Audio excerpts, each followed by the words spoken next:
Apostle, I'm that lady that you mentioned that's got multiple lumps on the left side. So I've had these lumps since 2011. They started on the right side and they spread to my left, to my right, and my groins.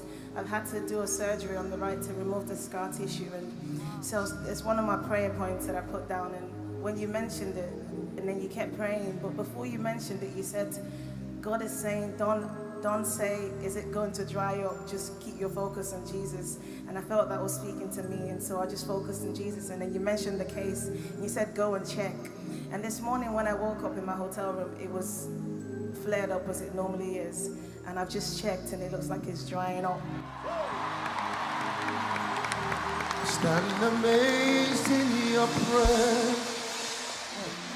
Hallelujah. Yes, sir.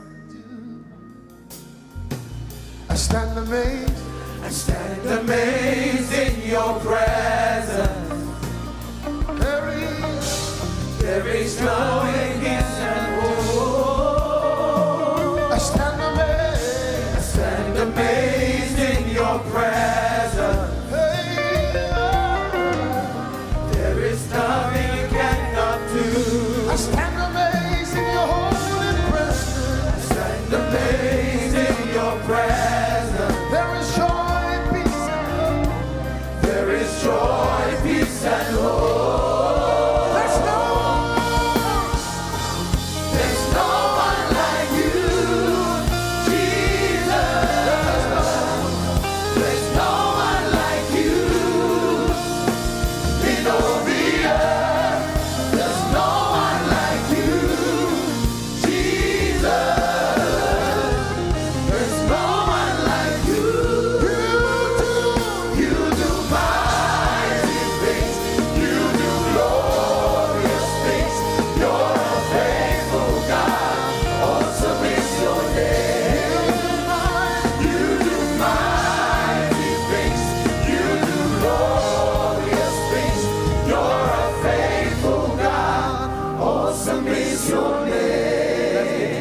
Hand clap.